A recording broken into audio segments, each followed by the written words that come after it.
A divorced businessman, accustomed to dominating boardrooms and steering the course of deals, decides to bring his governess to an important dinner. But as she steps into the elegant setting, her silent presence transforms into an unexpected spectacle. What she does next leaves everyone in the room completely speechless. Morning broke over San Diego, and the California sun was already painting the mirrored windows of the Blake Enterprise Tower in gold hues. The 60-story skyscraper stood tall and imposing in the heart of the financial district. On the 59th floor, Andrew Blake watched the city through the windows of his executive penthouse, a cup of premium Colombian coffee cooling on his Italian marble desk. At 45, Andrew personified success. His reflection in the glass revealed a man with striking features, prematurely grey hair that lent him an air of distinction, and a bespoke Brioni suit that cost more than many of his employees' annual salaries. The Patek Philippe on his wrist read 7:15. He always arrived before everyone else. "Mr. Blake, your executive team is waiting in the conference room," his assistant announced through the intercom. Andrew adjusted his silk tie and allowed himself a final moment of contemplation. Below, the city resembled a chessboard, and he considered himself the undisputed king of the game. The conference room was a monument to corporate opulence, a serpentine tempered glass table that resembled modern art, ergonomic Italian leather chairs, and a panoramic view of San Diego Bay. Yet even the luxury of the setting could not mask the tension in the air. "The third quarter numbers, gentlemen," Andrew began, his voice controlled but cutting. "Can someone explain to me how we lost 30% of our market share in just 9 months? The ensuing silence was deafening. The executives, all men, all dressed in expensive suits, all avoiding his gaze, shifted uncomfortably in their $10,000 chairs. "Perhaps," ventured Marcus Chen, the CFO, "our aggressive cost-cutting approach has affected quality." "Cost-cutting?" Andrew interrupted, a cold smile on his lips. "You call optimizing our operations cost-cutting? Letting go of dead weight? Focusing on what truly matters?" The meeting dragged on for 2 torturous hours. By the end, Andrew had set even more aggressive goals, dismissing concerns about employee morale and business sustainability. To him, it was simple. The weak perished, the strong thrived. Meanwhile, 15 kilometers away, in a mansion in La Jolla overlooking the Pacific, Natalie Martinez began her workday. At 32, she was far from the typical domestic worker one might expect in a billionaire's home. A graduate in business administration from San Diego State University, Natalie had lost everything when her small consulting firm went under during the last recession. The job at the Blake mansion was temporary, or so she told herself for the past 2 years, a way to rebuild while studying for her MBA during her spare hours. The mansion was a testament to its owner's impeccable taste and ostentatious wealth. Contemporary artwork adorned the walls, including an original Basquiat in the entrance hall, worth more than all the homes in the neighborhood where Natalie had grown up. In the garage was a car collection that would make an automotive museum seem modest. A Rolls-Royce Phantom, 3 different Ferraris, a Bentley Continental GT, and Andrew's latest indulgence, a custom McLaren Speedtail. Natalie knew every inch of that marble and glass palace, every preference of its absentee owner. She knew he liked his Hermes dishes perfectly aligned in the gourmet kitchen cabinets, his closet organized by color and brand, and his wine bottles, a collection worth millions, kept at precisely 16 degrees Celsius. What Andrew didn't know, or perhaps didn't care to know, was that Natalie spent her nights studying financial reports, market analyses, and industry trends. She followed every move of Blake Enterprises, not out of gossip or curiosity, but from a profound understanding that knowledge was power. That particular morning, while sorting the mail on the main office desk in the mansion, Natalie came across something that caught her attention, an invitation to an exclusive dinner with potential Silicon Valley investors. The embossed paper was heavy, with gold hot-stamped lettering, the kind of invitation that cost more than her weekly salary. It was then that Andrew arrived home earlier than usual. His McLaren roared into the driveway, and seconds later, he stormed into the entrance hall like a tempest in an Italian suit. "Coffee," he ordered, without even looking at Natalie. "And bring the reports I left on the office desk." Natalie observed him as he moved through the house. Something was different about his usual corporate tyrant demeanor. There was an extra tension in his shoulders. a deeper shadow in his eyes. "Your coffee, Mr. Blake," she said, placing the Wedgwood porcelain cup on the table. "And the reports." She hesitated for a moment before adding, "There's also the invitation for the investors' dinner." Andrew looked up, truly noticing her presence for the first time. "The dinner?" "Yes." He ran a hand through his grey hair, a rare gesture of vulnerability. "I need an appropriate companion for the event." Natalie waited, expecting him to mention which socialite or model would be his choice this time. "You will do," he said, finally surprising her. "Dress appropriately, black, discreet, be ready by 8. I need someone who knows the company enough not to embarrass me, but knows their place and remains invisible." The veiled insult hit Natalie like a slap, but she kept her expression neutral. "Yes, sir." As Andrew retreated to his office, Natalie allowed herself a small smile. He had no idea that she not only knew the company, she understood it better than many of his executives. And as for remaining invisible, well, sometimes the best moves are made by pieces no one notices on the board. The Cartier clock on the wall read 2:30 p.m. In less than 6 hours, what seemed like a routine dinner would forever alter the course of 2 lives. The California afternoon sun continued to shine over La Jolla, indifferent to the human dramas unfolding under its golden light. The Addison, one of San Diego's most exclusive restaurants, had been reserved in its entirety for the evening. Natalie studied her reflection in the service room mirror, adjusting the black dress she had hastily purchased from a department store. It wasn't Chanel or Dior, like the pieces she often arranged in Andrew's closet, but it was elegant in its simplicity. Her fingers trembled slightly as she fastened the clasp of her faux pearl necklace, a gift from her grandmother. Andrew's words still echoed in her mind. "Remain invisible." A bitter smile played on her lips as she applied the final layer of lipstick. Tonight she would be anything but invisible. Upstairs, Andrew adjusted his gold Rolex President while mentally reviewing his strategy for the dinner.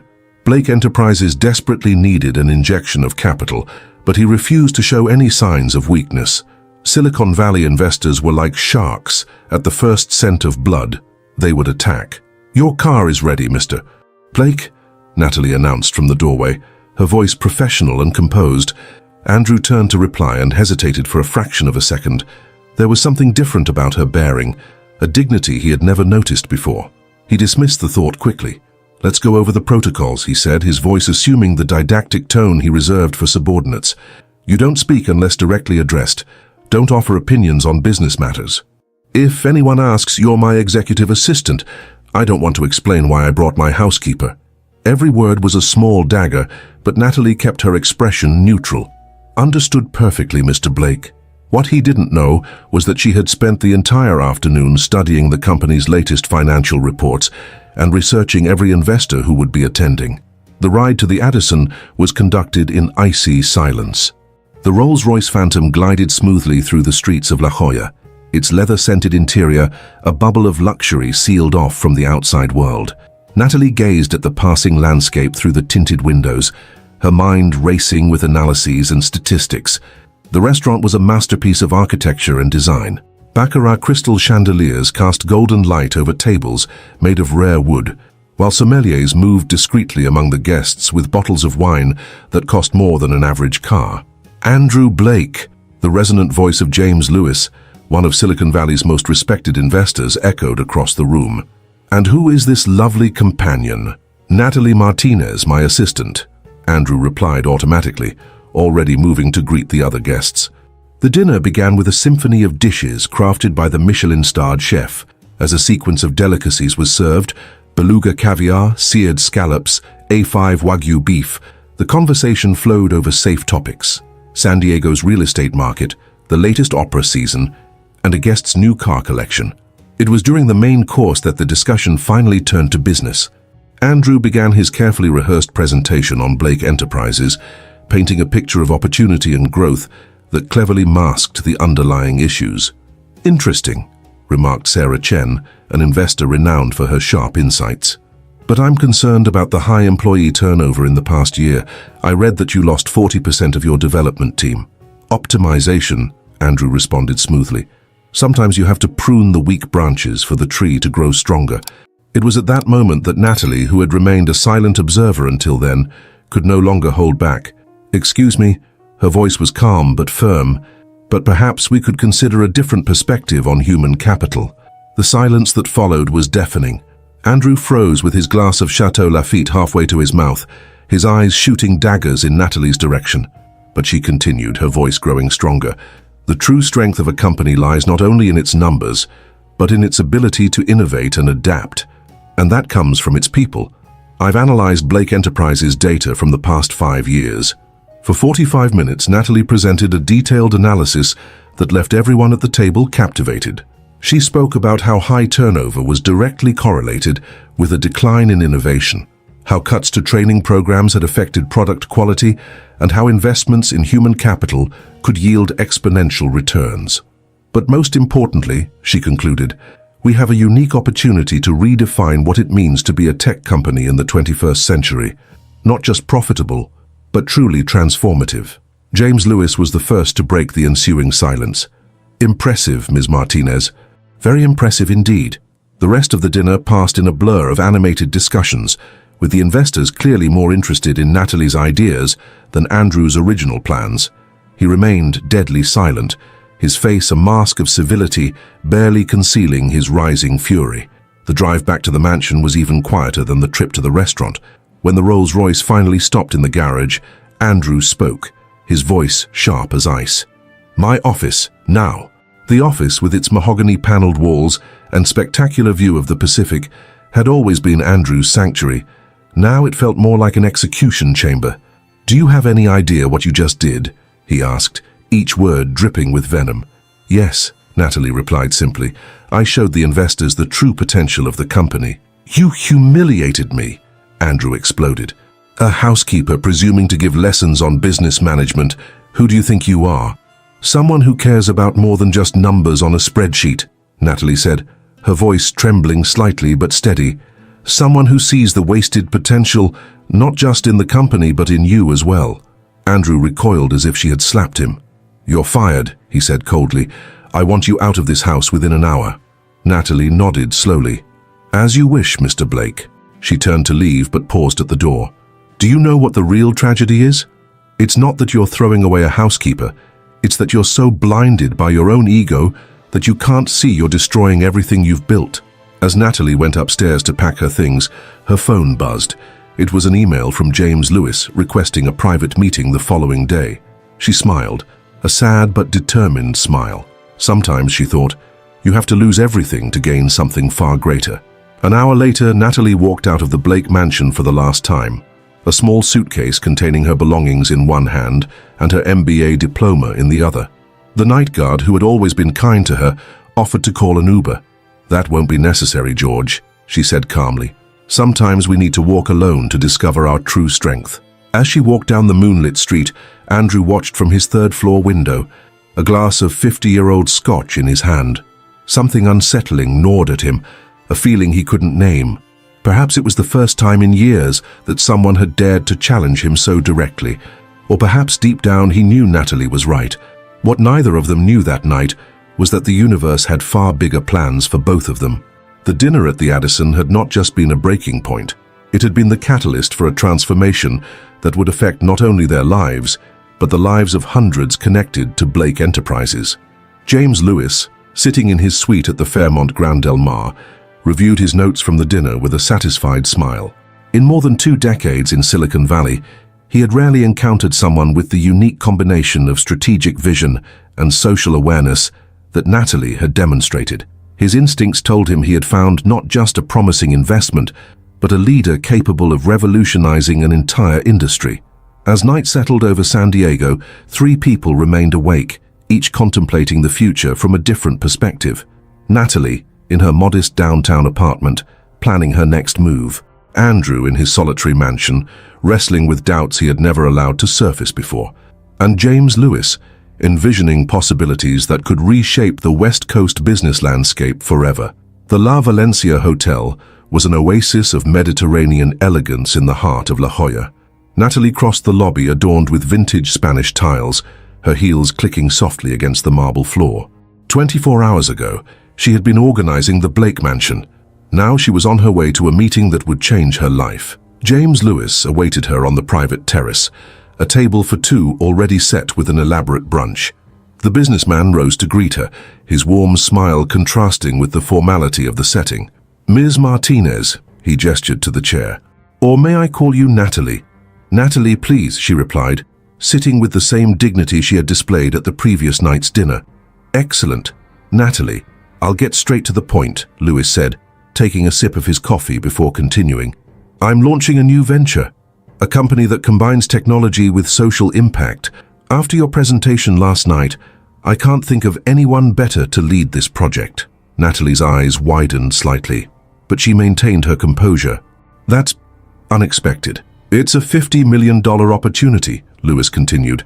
"I want you to be the CEO, full authority to implement your vision for a truly transformative company." The crisp Californian morning air seemed to grow heavier. Natalie glanced at the waves breaking on the beach below, reflecting on how drastically life could change in a matter of hours. "When do we start?" she asked simply. 3 whirlwind months later, the new company, named Horizon Innovations, occupied 2 floors of a sleek building in San Diego's Innovation District. Natalie had assembled a diverse team, recruiting talent, not just from Silicon Valley, but also from communities often overlooked by the tech industry. Her office was a reflection of her values: sustainable furniture, artwork by local artists, and a panoramic view she insisted on sharing with all employees through an open office policy. On the main wall, a digital display tracked the social impact of the company's projects in real time. Horizon Innovations was more than just a company, it was a movement. Natalie had transformed a single opportunity into a vision that was already making waves across the industry. Meanwhile, across the city, Blake Enterprises faced its worst crisis. The company's stock had plummeted by 45% since that fateful dinner. Silicon Valley investors had not only refused funding, but also begun publicly questioning the company's management practices. Andrew watched his empire crumble with a mix of anger and disbelief. Sitting in his penthouse office, he flipped through increasingly dire reports. 3 vice presidents had resigned in the past week. The development team was on strike. Social media buzzed with stories from former employees about the company's toxic culture. Mr. Blake, his new assistant, the 4th since Natalie, entered hesitantly. "The board has called an emergency meeting for tomorrow." Andrew dismissed her with a wave. His reflection in the window now showed a different man. Dark circles under his eyes, disheveled hair, his Hermes tie loosened at the neck. The Patek Philippe on his wrist still marked the hours with Swiss precision, but time now seemed his enemy. At Horizon Innovations, Natalie was in a video conference with investors when her strategy director, Marcus Chen, former CFO of Blake Enterprises, burst into her office. "Natalie, you need to see this," he said, placing a tablet in front of her. On the screen, financial headlines announced that Blake Enterprises was on the brink of bankruptcy. "The shareholders are panicking," Marcus continued. "The stock has never been this low. This is our chance." Natalie studied the numbers for a long moment. "Prepare an acquisition proposal," she decided, "but not hostile. I want to do this the right way." The following weeks were a complex dance of negotiations, meetings with investment banks, and consultations with lawyers. Backed by a consortium of investors, led by James Lewis, Horizon Innovations prepared an offer that was impossible to refuse: the acquisition of 51% of Blake Enterprises shares, with guarantees to preserve jobs and invest in innovation. The announcement hit the financial world like a bombshell. The business press buzzed with only one story: the former housekeeper, who now controlled one of the largest tech conglomerates on the West Coast. On the day of the signing, Natalie arrived at the office earlier than usual. She wore an Armani suit, her first real indulgence since becoming CEO, but still kept her grandmother's faux pearl necklace. Some things were too important to change. "The documents are ready," her lawyer informed her. The Blake Enterprises board approved unanimously. All that's left is the final signature. Natalie picked up the pen, a Mont Blanc gifted to her by James Lewis, and hesitated for a moment. "Where's Andrew?" "He refused to attend, sent his proxy." She nodded, unsurprised. With a steady hand, she signed the documents, each letter sealing not just a business deal, but an improbable twist of fate. The integration of the companies began immediately. Natalie implemented sweeping changes at Blake Enterprises: employee wellness programs, investments in training, and diversity and inclusion policies. To the surprise of many, she kept the Blake name on the main company. "It's not about erasing the past," she explained to her team, "but about building a better future on its foundation." The news everyone had been waiting for arrived on a rainy Wednesday. Andrew Blake had resigned as CEO. The official statement was brief and formal, but the company corridors buzzed with speculation. Natalie was in her new office, not in Andrew's former penthouse, but on a mid-level floor more accessible, when she received the email from the board. As CEO of the controlling group, she needed to approve Andrew's retirement package. As she read through the terms, an involuntary memory hit her. Andrew adjusting his Rolex on that final night, telling her to remain invisible. The irony wasn't lost on her. "Marcus," she called to her strategy director, "schedule a meeting with Andrew Blake, in person." "Are you sure?" Marcus asked, surprised. "He hasn't been receptive to contact." "I'm sure," Natalie replied, looking out at the same horizon Andrew used to contemplate. "Some conversations need to happen face to face." The preparation for the meeting was meticulous. Natalie chose a neutral location, the Japanese garden at Balboa Park, far from the offices and mansions that carried so many memories. The date was set for a week later. In the days leading up to the meeting, Natalie dove into the archives of Blake Enterprises. Not the financial reports or performance spreadsheets, but the stories behind the numbers. She discovered that Andrew had built the company from scratch, inspired by his late father. She found records of the early years, when he personally mentored new employees. Old photos showed a different man, with softer eyes and more frequent smiles. The night before the meeting, Natalie stayed late in her office, refining her approach. This wouldn't be a discussion about business, she realized. It would be about redemption, not just for Andrew, but for the legacy he had built and nearly destroyed. In his now eerily silent mansion, Andrew also prepared for the meeting. His once meticulously organized closet, maintained by Natalie, was in disarray. Empty scotch bottles cluttered his office. On the walls, diplomas and awards seemed to mock his downfall. He picked up his phone and opened a recent article about Horizon Innovations. The photo showed Natalie with her team, all smiling, the company building in the background.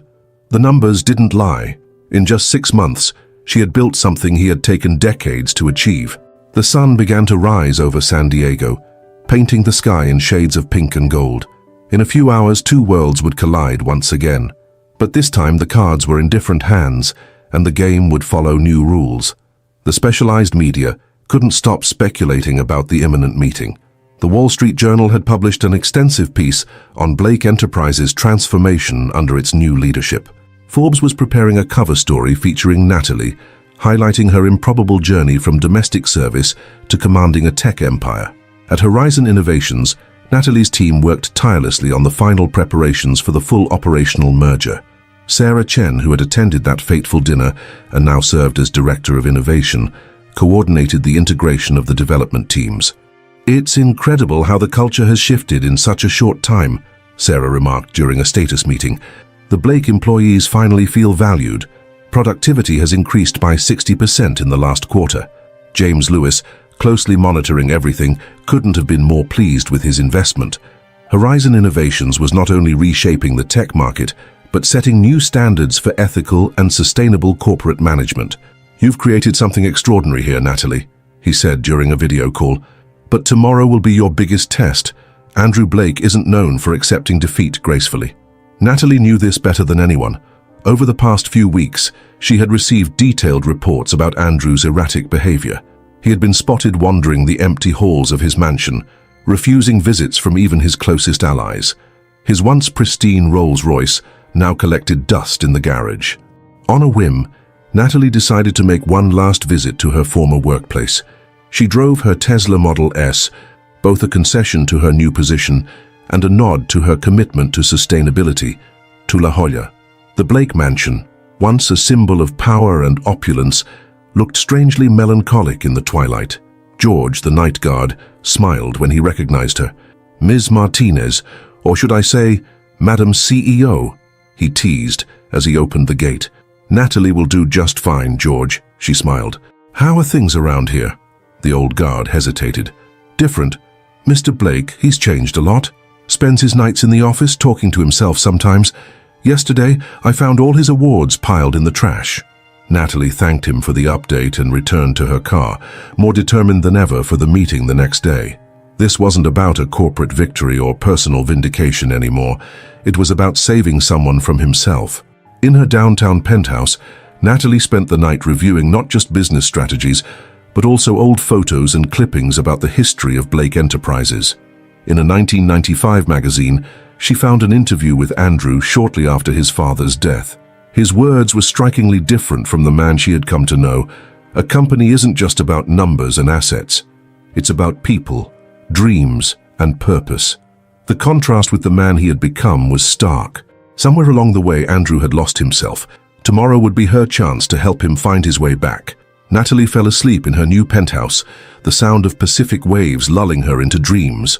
On her nightstand, beside her latest model smartphone and designer glasses, lay a single photograph, her and her grandmother, both wearing faux pearl necklaces, their smiles genuine. Next to it was the faded clipping of that 1995 interview, a reminder of the man Andrew once was, and might become again. The Japanese garden at Balboa Park was an oasis of tranquility on a Thursday morning. The morning mist still lingered over the ornamental pond, where koi fish glided lazily beneath the crystalline surface. Andrew Blake arrived first, punctual as ever, though his Bentley Continental GT now bore a few scratches, small signs of neglect that would once have been unthinkable. He chose a bench near the traditional red bridge, his Brioni suit no longer tailored to perfection. The past few weeks had taken their toll. He had lost weight, and the deep circles under his eyes told the story of many sleepless nights. Natalie arrived exactly at 9 a.m., walking with the same grace he had once found irritatingly dignified for a housekeeper. She wore a cream-colored Chanel ensemble, but still adorned her grandmother's faux pearl necklace, a juxtaposition that spoke volumes about who she was. "Mr. Blake," she greeted, sitting beside him. "I suppose you can call me Andrew now," he replied, with a half-smile that didn't quite reach his eyes. "Considering you're my new boss." The silence that followed was filled only with the sound of flowing water and the occasional birdsong. Andrew was the first to break it. "Why here?" he asked, gesturing to the garden. "You could have chosen any boardroom in any skyscraper in the city." "Because here there are no hierarchies," Natalie replied simply. "Only people." She opened her folder, handcrafted, Italian, but understated, and pulled out a few documents. "I found something interesting in the company archives. An interview you gave in 1995. Andrew visibly stiffened. "The past is irrelevant." "I disagree," Natalie said softly but firmly. "The man in this interview talked about building something meaningful, about honoring his father's legacy, about people and purpose." "I was naive," Andrew cut in, but there was something in his voice, a note of vulnerability Natalie had never heard before. "No," she countered. "You were visionary, and you still can be." Natalie then did something unexpected. She handed him an electronic key. "What's this?" "Your new access card, for all company floors, including the social development areas." Andrew looked at the card as if it were a snake ready to strike. "Why?" "Because I believe you need to see what we've built, what your company can become." The first visit happened the following week. Reluctant but curious, Andrew accompanied Natalie to the training center Horizon Innovations had established in a former warehouse in the industrial district. The space had been completely transformed. Young people from underserved communities were learning programming at state-of-the-art workstations. War veterans participated in a rehabilitation program through technology. Single mothers developed apps in an environment that offered free childcare. "Maria," Natalie called to a young programmer, "can you tell Mr. Blake about your project?" The 17-year-old girl, who had been living on the streets just 5 months earlier, presented an AI algorithm designed to help homeless individuals find shelters and resources. Her eyes sparkled as she explained the code, and for a moment Andrew saw a reflection of himself at 18, passionate about the possibilities of changing the world through technology. The visits continued in the following weeks. Each project, each story, each person Andrew met cracked his armor of cynicism a little further. At a community clinic equipped with the company's technology, he met a doctor using virtual reality to treat children with trauma. At a research center, he saw scientists developing low-cost prosthetics using 3D printing. How? He began to ask during one of these visits. How do we fund this? Natalie finished. With 15% of what you use to spend annually on executive bonuses. The information hit Andrew like a punch to the gut. All those lives transformed, all that potential unlocked, for a fraction of what he had squandered on corporate excess. A month after the first visit, Andrew asked to present an idea to the board. The meeting room was packed. Horizon executives, former Blake Enterprises employees, and at the center, Natalie, watching with interest. "Ladies and gentlemen," Andrew began, his voice softer than usual, "I'd like to propose a new project." Over the next 40 minutes, he outlined an ambitious tech mentorship program for at-risk youth. Drawing on his experience and connections, he had developed a model that could scale nationally. When he finished, the silence in the room was deafening. Marcus Chen, his former CFO, was the first to speak. "This is extraordinary, Andrew," Natalie observed, a small smile on her lips. The man before her was no longer the corporate tyrant she had known, but neither was he entirely the idealist of 1995. He was something new, wiser, more human. "The project is approved," she announced, "with one condition: you lead it personally." Andrew blinked, surprised. "Me? Who better to show that change is possible?" In the weeks that followed, a new dynamic emerged between them. Meetings in the Japanese garden became a weekly ritual. They discussed projects, shared ideas, and sometimes simply sat in contemplative silence. During one of these meetings, Andrew finally asked the question that had been haunting him. "Why didn't you destroy me completely? You had the power to do it." Natalie touched her faux pearl necklace, a gesture he now recognized as a moment of reflection. Because destruction is easy. Building is hard, and some things, when broken in the right way, can be rebuilt into something even more beautiful. "Like the Japanese art of kintsugi," Andrew observed, glancing at the garden around them. "Repairing broken objects with gold, making the scars part of their beauty." Natalie smiled, genuinely surprised. "You've been studying." "I've been learning," he corrected gently. "Thanks to you." A group of students from the mentorship program passed by, greeting Andrew with smiles and casual high fives. He responded with a naturalness that would have been unthinkable months earlier. "You know," he said after the students moved on, "I spent my entire life building walls, mansions, offices, bank accounts, all designed to keep me separate, above, protected. I never realized I was imprisoning myself. And now? Now I'm learning to build bridges." He paused, looking at the garden's red bridge. "Like this one, connecting who I was to who I can become." At the company headquarters, the changes were visible. The penthouse office, once an inaccessible sanctuary, had been transformed into a collaborative space where teams from various social projects met. Andrew himself now worked in a modest room on the same floor as his mentees. His La Jolla mansion also underwent a transformation. Half of it was converted into a social innovation center where young entrepreneurs could develop their projects with mentorship and resources. The Basquiat in the entry hall now shared space with works by emerging local artists. One particularly productive afternoon, after a mentorship session with young programmers, Andrew found a small package on his desk.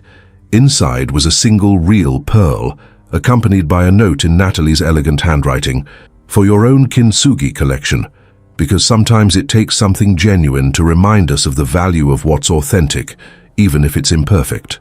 Andrew held the pearl against the light, seeing in it not just a gift, but a symbol of his own transformation. Like the pearl, born of irritation and discomfort, he too was emerging as something new and valuable through his process of change. That night, driving home in his Bentley, now impeccably maintained not for ostentation, but out of respect for what he owned, Andrew reflected on how his definition of wealth had changed. The numbers in his bank account, though still substantial, were no longer his measure of success. Instead, he measured his wealth by the smiles of the young people he mentored, the stories of transformation he witnessed, and the depth of his newfound human connections. At the center of this transformation was Natalie, the woman he once considered invisible, but who had become his beacon of a different kind of light, one that illuminated not just the path ahead, but also the parts of himself he had kept in the shadows for so long. The impact of his transformation did not go unnoticed by the media. Forbes, which months earlier had highlighted his downfall, now prepared a feature on his renaissance. The rebirth of a titan, how Andrew Blake rediscovered his purpose, would be the headline of the upcoming issue. During the interview for the feature, conducted at the Social Innovation Center now housed in his former mansion, Andrew surprised everyone with his raw honesty. "I used to think power meant control," he told the journalist, while a group of young programmers worked enthusiastically in the background. "Control over people, over resources, over narratives. But true power is the ability to empower others, to turn potential into reality." The reporter, who had covered the corporate world for decades, noted something different in his eyes, a light that no amount of material wealth could buy. The following week, during one of his regular mentorship sessions, one of his most promising students, David, a 19-year-old who had once been homeless, presented a project that left Andrew speechless. An app that connected homeless individuals with job opportunities and training programs. "How did you come up with this?" Andrew asked, genuinely impressed. "I learned from you, Mr. B," David replied with a smile. "You always say the best solutions come from those who know the problem from the inside." Those words hit Andrew with full force. They were nearly the same as his father's decades earlier when he started Blake Enterprises in a garage in San Diego. Somehow, through Natalie and this journey of transformation, he had rediscovered not just his own purpose but also the true legacy of his father. So on a particularly meaningful evening, after a long work session at the Innovation Center, Andrew found Natalie on the terrace, watching the sunset over the Pacific. "You know what's ironic?" he said, joining her on the balcony.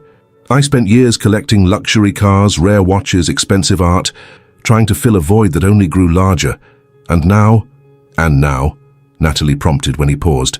"Now I find more satisfaction in a high five from a kid who just debugged his first code than in all the board meetings I've ever chaired." Natalie smiled, that smile he now recognized as her trademark, gentle, but with a wisdom that belied her years. "Transformation is never about what we lose," she said, "but about what we gain in the process." The sun dipped below the horizon, painting the sky in shades of pink and gold, reminiscent of that morning in the Japanese garden that had marked the beginning of his journey. But now, months later, Andrew Blake was a different man, not just in his actions or decisions, but in his deepest essence. His phone buzzed, a message from David showing the first functional prototype of the app. Beside him, Natalie received updates about a new tech training project for rural communities. Two leaders, two stories of transformation intertwined by fate, and the courage to see beyond appearances. Night fell over San Diego, but for Andrew Blake and Natalie Martinez, it was only the beginning of a new dawn. A year had passed since that first meeting in the Japanese garden. San Diego bustled on a particularly lively morning as the Horizon Blake Foundation, now the merged entity of the two companies, prepared for its first charity gala. The chosen venue could not have been more significant. Andrew's former mansion, now fully transformed into a social innovation center. Andrew adjusted his bow tie in front of the mirror in what used to be his main closet, now converted into a small meeting room. The Tom Ford tuxedo he wore was impeccable, but his eyes reflected something far beyond outward elegance, a peace that no amount of material wealth could buy. "Nervous?" Marcus Chen, his former CFO and now partner in social projects, asked from the doorway. "Excited," Andrew corrected, allowing himself a smile. "Tonight is more than a gala. It's the culmination of everything we've built over the past year." The mansion's grand hall, once adorned with exorbitantly priced art, now showcased an interactive exhibit of the Foundation's projects. Touchscreens displayed stories of transformation. Prototypes of assistive technologies occupied cases that once housed rare sculptures, and on the walls, life-sized photographs documented the journeys of hundreds of lives impacted. In the center of the hall, a holographic structure projected real-time data about the social impact of the projects, the number of lives touched, jobs created, and communities transformed. It was cutting-edge technology serving humanity, exactly as Natalie had always envisioned. Mr. B, David, the young programmer Andrew had mentored, ran toward him, nearly tripping over his first gala tuxedo. "The app, we just hit 1 million downloads."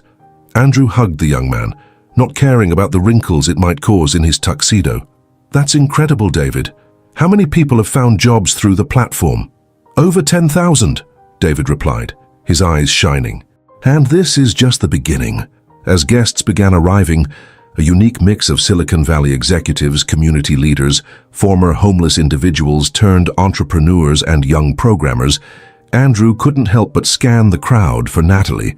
She had spent the day overseeing the final details of the event, and he had barely seen her. It was James Lewis who first spotted her descending the grand staircase. She wore a sapphire-colored Alexander McQueen gown, but it was her faux pearl necklace that drew the most attention, a constant reminder of her origins and values. "You've achieved the impossible," Lewis remarked, approaching Andrew. "Not only have you transformed a company, but you've redefined what success means in Silicon Valley." Andrew barely heard him. His eyes were fixed on Natalie, who was now animatedly conversing with a group of young entrepreneurs. How had he not seen it before? How had he been so blind to the extraordinary woman she had always been? The evening progressed with heartfelt speeches and impactful presentations. David and his team showcased the app's new version. Sarah Chen presented data on the rise of diversity in the tech sector since the Foundation's programs were implemented. Marcus shared financial projections proving that social impact and profit were not mutually exclusive. Finally, it was time for Andrew's speech. He stepped onto the makeshift stage, adjusted the microphone, and looked out at the diverse audience before him. For a moment, he was transported back to that night at the Addison when Natalie had dared to challenge him for the first time. "A year ago," he began, "I believed that success could be measured in dollars, stock prices, and material possessions. I was completely wrong." He paused, his eyes finding Natalie's in the crowd. "True success is measured in the lives we touch, the stories we help rewrite, and the dreams we make possible." As he spoke, images were projected onto the walls. David presenting his app at an international conference, children from underserved communities learning to code, veterans developing assistive technologies, single mothers leading promising startups. Each person in this room is living proof that transformation is possible, that it doesn't matter where we start but where we choose to go. His voice wavered slightly. "And none of this would have been possible without one person who had the courage to show me a different path, even when I didn't deserve a second chance." Natalie, who always maintained her composure in public, felt her eyes well up with tears. "Tonight," Andrew continued, "I'm proud to announce the creation of the Natalie Martinez Transformative Leadership Program, a $100 million fund dedicated to identifying and supporting leaders who, like her, have the courage to challenge the status quo and fight for a more just and inclusive world." The ovation was deafening. Natalie was called to the stage, where she received a commemorative plaque, not made of gold or platinum, but of recycled materials from the old Blake Enterprises corporate plaques. After the speech, as the guests dispersed into the garden for cocktails, Andrew found Natalie alone on the balcony, gazing at the Pacific Ocean. "The program bears my name," she said softly, "but the transformation was yours." "No," he replied, stepping closer. "The transformation was ours." The moment that followed seemed suspended in time. The ocean breeze carried the scent of the garden's flowers, and in the distance, the sound of the waves provided a natural soundtrack for what was about to happen. "Natalie," Andrew began, his voice more vulnerable than it had ever been, "I need to tell you something I've been holding back for months." She turned to face him, her eyes reflecting the garden lights. "All my life, I collected things I thought were valuable. Cars, watches, art. But I never understood the true meaning of value until you came into my life. Not just as the person who showed me a better path, but as someone who—" "Andrew," she interrupted gently, but he raised his hand, asking to finish. "As someone who made me realize that all the wealth I've accumulated means nothing compared to how I feel when I'm with you. I love you, Natalie. Not for what you've done for me or the company, but for who you are." The silence that followed seemed to stretch on forever. Natalie touched her faux pearl necklace, the familiar gesture he had come to adore. "Do you know why I still wear this necklace?" she finally asked. Andrew shook his head, puzzled by the change in subject. "Because it reminds me that true value isn't in the price of things, but in the meaning we give them." She took a step closer to him. "Just as you're no longer the man who hired me years ago, I'm no longer the person who needed to prove her worth. We're better versions of ourselves because we chose to grow together. Is that a yes?" Andrew asked, a hesitant smile on his lips. Natalie closed the distance between them and kissed him. It was a gentle kiss, full of promise and possibility, like the dawn of a new day. Cheers and whistles erupted from the garden. Apparently their audience was larger than they had realized. David led an impromptu cheer while James Lewis raised his glass in a silent toast. But Andrew and Natalie barely noticed the commotion. They were lost in each other, finally allowing themselves to acknowledge what everyone around them had seen for months. "I guess we've just given everyone another reason to celebrate," Natalie said softly, laughing. "Actually," Andrew replied, "I think we've just given meaning to every celebration." That night, as the party continued in the garden, Andrew took Natalie to a special place in the mansion, his old vault, now transformed into a small community library. On a particular shelf, he had kept something special. "Do you remember that pearl you gave me?" he asked, retrieving a small velvet box.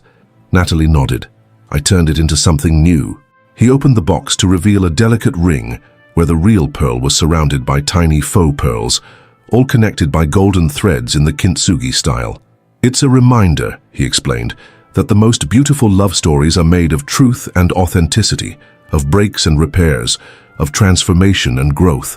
Natalie let him slide the ring onto her finger, silent tears streaming down her face.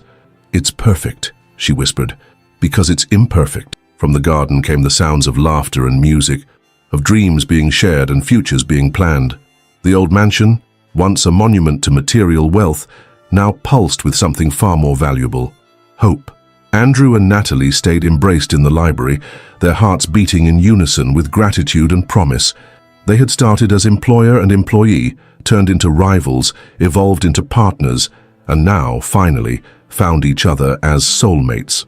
The full moon over San Diego bathed the Pacific Ocean in its silver light, a silent witness to a universal truth: that love, when paired with the courage to change, has the power to transform not just hearts, but entire worlds.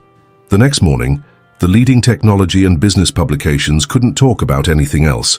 Silicon Valley was abuzz with the announcement of the Natalie Martinez Transformative Leadership Program and the romance that had blossomed between the two executives. But what truly captured the public's attention were the numbers presented during the event. The Horizon Blake Foundation had achieved in 1 year what many companies failed to accomplish in decades. Over 50,000 people directly impacted, 150 social startups incubated, and a return on investment that proved doing good could also be good business. Sarah Chen, in her detailed presentation, revealed surprising data. 70% of participants in the training programs were already employed in tech companies, earning above-average salaries. The mentorship program led by Andrew had an 85% success rate, with several mentees already leading their own initiatives. James Lewis, in an exclusive interview with CNBC, declared, "What we witnessed last night wasn't just a celebration of business success. It was living proof that capitalism can and should have a heart." At the Innovation Center, which still bore traces of the previous night's festivities, Andrew and Natalie walked hand in hand, occasionally stopping to read posters and messages left by event participants. "Look at this," Natalie pointed to a mural where hundreds of sticky notes formed a colorful mosaic of dreams and gratitude. "Thanks to the program, my daughter will be the first in our family to go to college," Andrew read aloud. "I never thought anyone would believe in me, but here I found a family," he continued, his voice catching slightly. Natalie squeezed his hand, the ring with the pearl glinting softly in the morning light. "Each of these notes is a transformed life. And to think it all started with a dinner at the Addison, and a housekeeper brave enough to challenge her arrogant boss," Andrew finished with a smile. Natalie's phone buzzed. It was a message from David. The app had just secured significant funding from one of the world's largest social impact funds. Attached to the message was a photo of his team, all smiling with a dedication to the couple who taught us that transformation begins in the heart. As the sun rose over San Diego, illuminating the ocean with shades of gold and promise, Andrew and Natalie stood together, contemplating not just their newly declared love, but the much greater legacy they had built together. A legacy proving that the greatest fortunes aren't those locked away in vaults, but those that multiply when shared. And so, in a mansion no longer a symbol of ostentation, but a beacon of hope, two people whom fate had brought together in the most unlikely way discovered that sometimes you have to lose everything you thought you wanted to find everything you truly needed. Autumn arrived in San Diego, bringing a gentle ocean breeze and the promise of new beginnings. 6 months had passed since the gala night, and the Horizon Blake Foundation was preparing for its most significant transformation yet, the inauguration of the Social Innovation Campus, a complex spanning 3 entire city blocks in the heart of the tech district. The project, conceived jointly by Andrew and Natalie, was much more than a new corporate headquarters. It was a small city within the city, where technology and humanity met in perfect harmony. The complex included not only state-of-the-art offices and laboratories, but also subsidized student housing, free daycare for employees, open co-working spaces for the community, and a hospital specializing in rehabilitation through assistive technology. On the morning of the inauguration, Andrew adjusted his tie, not in front of the mirror of a luxurious closet, but in the modest office he shared with other program mentors. The Tom Ford suit had been replaced by a more understated one, chosen not for its brand, but because it was made by a cooperative of seamstresses supported by the foundation. "Still nervous about speeches?" Natalie asked from the doorway, her eyes sparkling with love and amusement. "Not when I have you by my side," he replied, extending his hand to her. The main auditorium of the campus was packed. In the front row, familiar faces told the story of transformation that had begun just over a year ago. David, now a leader in social innovation, wearing a blazer over his inevitable programmer's t-shirt. Sarah Chen, who had turned the finance department into a model of impact investment. Marcus Chen, whose expertise now empowered small entrepreneurs. And James Lewis, the catalyst who had believed in Natalie's vision from the very beginning. "Welcome to the future we chose to build together," Natalie began her speech, her voice carrying the same firmness she had demonstrated that night at the Addison, now tempered by wisdom gained through experience. "This campus is not just a collection of buildings, it's the embodiment of a collective dream." Andrew watched from the stage, marveling not just at her words, but at the journey that had brought them there. The headlines of recent months told only part of the story. Horizon Blake Foundation revolutionizes the concept of social enterprise. From mansion to mission, the transformation of Andrew Blake, how a former housekeeper is changing Silicon Valley. The real story lay in the everyday details. The morning meetings where ideas were discussed without hierarchy, the communal lunches where executives and interns shared the same table, the mentoring moments where life stories intertwined with codes and algorithms. After the official inauguration ceremony, as guests explored the facilities, Andrew and Natalie found a moment of privacy in the vertical garden connecting the campus buildings. "Remember when you told me to stay invisible?" Natalie teased, gently adjusting his tie. "And you chose to shine in the most extraordinary way possible," Andrew replied, kissing her forehead. "Best decision you ever made." The sound of laughter caught their attention. In the courtyard below, a group of children from the corporate daycare played with educational robot prototypes developed by the company's employees. Among them was Sarah Chen's daughter, who a year ago had no one to care for her while her mother worked. "Speaking of decisions," Natalie began, her tone shifting to something more serious, "there's something we need to discuss." Andrew raised an eyebrow, intrigued. "Judge Johnson has an opening next Friday," she continued. "I thought we could do something simple, just us and our extended family." She gestured to the campus around them. "Right here in the garden." The smile that lit up Andrew's face was all the answer she needed. They had discussed marriage before, of course, but had always agreed there were more pressing priorities: the campus, the social programs, consolidating the merger of their companies. News of the impending wedding spread through the campus like wildfire. Soon, an impromptu task force had formed to organize the celebration. David and his team developed a special app to coordinate the preparations. The seamstress cooperative insisted on making Natalie's dress. The social gastronomy group, one of the foundation's most successful projects, planned a menu combining haute cuisine with ingredients from local producers. The ceremony, held exactly 1 week after the campus inauguration, was a perfect reflection of what the Horizon Blake Foundation had become. There was no ostentation or extravagance, only authenticity and meaning in every detail. Natalie wore a simple but elegant dress, handmade by the cooperative artisans, and her inseparable faux pearl necklace. Andrew chose a classic blue suit, with a single pearl, the companion to the one now adorning Natalie's ring, on his tie pin. Judge Johnson, known for his work in restorative justice, officiated a ceremony that was both a celebration of love and a testament to social transformation. The vows written by both spoke not just of their love for each other, but of their shared commitment to a greater purpose. "Natalie," Andrew began, his voice thick with emotion, "you didn't just show me a better path, You taught me that true wealth isn't something we accumulate, but something we multiply by sharing. I promise to spend the rest of my life honoring that lesson, being not just your husband, but your partner in all the dreams we have yet to realize together. Andrew, Natalie replied, her eyes glistening with tears, you've proven that transformation is possible when we open our hearts to new possibilities. I promise to stand by your side through every new challenge, every adventure, every opportunity to make a difference in the world, not as the person who once worked for you, but as someone who chose to build a legacy of love and purpose with you. The celebration that followed was a tribute to the community they had built. The buffet, prepared by the social gastronomy program, featured dishes that told stories of different cultures. The music came from an orchestra made up of young musicians from a social music education project. Even the decorations held meaning. Every floral arrangement was grown in the campus's community garden. David, now a young and successful entrepreneur, served as the impromptu master of ceremonies. You're not just a couple, he declared in his speech. You're living proof that love and purpose, when united, can change the world. James Lewis raised his glass for a toast and added, when I invested in Natalie's vision a year ago, I knew I was betting on something special. But you've exceeded every expectation. You haven't just built a successful company, you've reimagined what a company can be.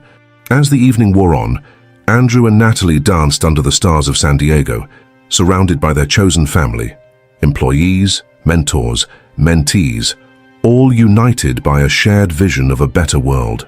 You know what's amazing? Andrew murmured into Natalie's ear as they danced. This is just the beginning, and he was right. In the weeks and months that followed, the Horizon Blake Foundation continued to expand its impact. The Natalie Martinez Transformative Leadership Program had already been replicated in 3 other countries. David's app was changing lives across 5 continents. The business model they had created was being studied at leading business schools around the globe.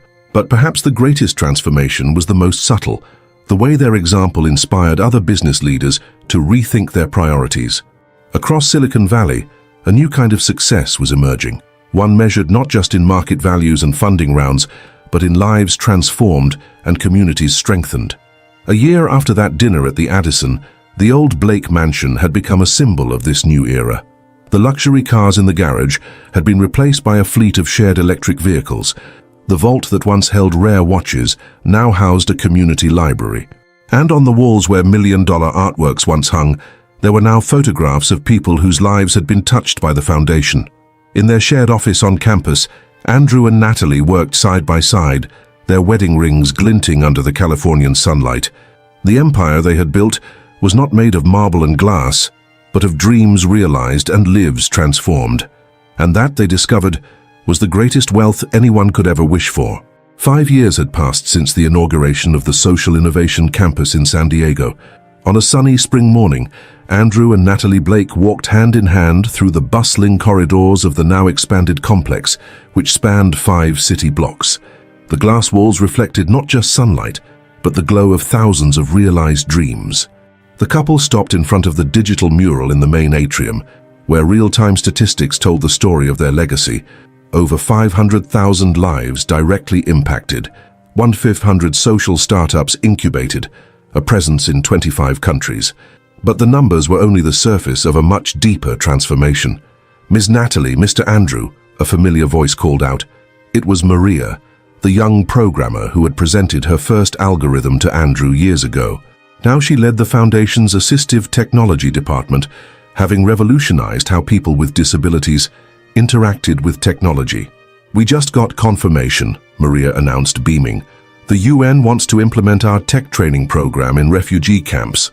David's already on his way to Geneva to finalize the details. David, their first mentee, had become a global ambassador for inclusive digital transformation. His original app for the homeless had evolved into a comprehensive social reintegration platform used by governments and organizations worldwide. In the office, they still shared, now larger, but maintaining the open space concept. Andrew and Natalie found a special issue of the Financial Times on their desk. The Silent Revolution, How the Horizon Blake Model Redefined 21st Century Capitalism. The article highlighted how their example had inspired a new generation of business leaders. Silicon Valley was no longer just a hub of technological innovation, but a center of social transformation. Other companies had followed their model, creating their own social innovation centers and impact programs. "You know what's most rewarding," Natalie said, flipping through the magazine. "Seeing how everyone who's been part of this carries a piece of that transformation with them." It was true. Sarah Chen now chaired an investment fund exclusively focused on businesses led by women. Marcus Chen had created a global mentorship network for underserved communities. Even George, the old mansion's guard, coordinated a community safety program that had drastically reduced crime around the campus. The former Blake Mansion, now fully transformed into a cultural center, hosted exhibitions by emerging artists and offered free art education programs. The Basquiat that once adorned the hall had been donated to a public museum, replaced by a collaborative mural created by the first participants of the foundation's social programs. That evening, Andrew and Natalie climbed to the rooftop garden of the campus for their daily ritual of watching the sunset over the Pacific. Natalie still wore her faux pearl necklace, now accompanied by a small locket containing a photo of them with their adopted daughter, Luna, one of the children from the corporate daycare program they had welcomed into their family 2 years earlier. "Sometimes I wonder," Andrew reflected, holding his wife close, "what would have happened if you hadn't had the courage to speak up at that dinner?" And I wonder what would have happened if you hadn't had the courage to change," Natalie replied, smiling. The sun dipped below the horizon, painting the sky in shades of pink and gold, reminiscent of that first morning in the Japanese garden that had marked the beginning of their journey of transformation. But now they weren't just two people contemplating an uncertain future. They were partners, celebrating a legacy of love and purpose that would extend far beyond their lives. Elsewhere on the campus, a new group of social entrepreneurs was beginning their journey. In some office, a groundbreaking idea was taking shape. In some meeting room, decisions were being made not solely based on profit, but on social impact. The true power of transformation, they had learned, wasn't about changing the world all at once, but about creating conditions for thousands of small changes to bloom. It wasn't about accumulating wealth, but multiplying it through sharing. It wasn't about building empires of concrete and glass, but cultivating gardens of possibility where others could thrive. And so, as night fell over San Diego, Andrew and Natalie Blake stood embraced, their hearts beating in harmony with the rhythm of a dream greater than themselves. A dream that proved love and purpose, when united, have the power to transform not just 2 lives but entire generations. Because in the end, the greatest love story isn't just the one between 2 people. It's the one that overflows and multiplies, touching other lives, inspiring other stories, and reminding everyone who encounters it that it's never too late to rewrite their own ending. What did you think of this story? Leave a rating from 0 to 10 in the comments below. We'd love to see your opinion, and give your comment a heart. And if you missed the last story we posted here on the channel, here's what happened. Imagine the loneliness of a man trapped in his own body, at the mercy of a silent and purposeless existence. Now picture a young nurse, newly hired, with an audacious heart and eyes that see beyond the unchanging appearance of a millionaire in a vegetative state. In her hands, she holds not only the responsibility of care, but the chance to challenge the limits of medicine, ethics, and life itself. But what no one knows is that she, with a boldness that borders on the insane, begins to apply unconventional treatments, defying the critical and disdainful gazes of a cold wife and a society that doesn't understand. And over the years, a story of recovery begins to take shape, but with a conclusion so unexpected that no one could foresee it. Curious to know how the strength of a woman and the hope of a man can turn the impossible into reality? Click the video now on your screen and discover the surprising outcome of this story of courage, love, and resilience. See you there.